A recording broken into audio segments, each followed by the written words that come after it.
नमस्कार मित्रांनो, स्वागत आहे तुमचं हवामान अपडेट्स या यूट्यूब चॅनलवर। तर मित्रांनो, आज आहे 28 जून 2024 शुक्रवार।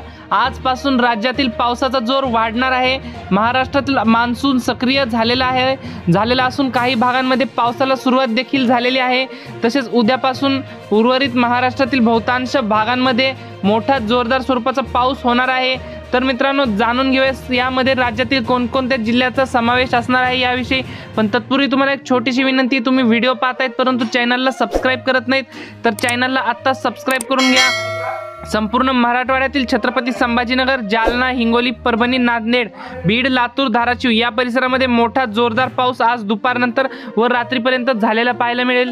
तसेच संपूर्ण कोकणात मुंबई, ठाणे, पालघर, रत्नागिरी, रायगड, सिंधुदुर्ग, राजापूर, सावंतवाडी, कल्याण, डोंबिवली, वसई, विरार, मुंबई, ठाणे एकंदरीत संपूर्ण कोकणपट्ट्या आणि मराठवाड्यामध्ये आजपासून पुढील 3 दिवस जोरदार पाऊस होणार आहे। मध्य महाराष्ट्रात काही भागात पावसाचा जोर जास्त राहील, तर काही परिसरामध्ये मात्र ढगाळ वातावरणासह हलक्या ते मध्यम स्वरूपाच्या पावसाचा अंदाज हवामान खात्याने दिलेला आहे। तर मित्रांनो, ही होती हवामानाविषयी छोटीशी माहिती आवडल्यास आपल्या चॅनलला सबस्क्राइब नक्की करा। धन्यवाद। तर भेटूयात पुढच्या व्हिडिओमध्ये।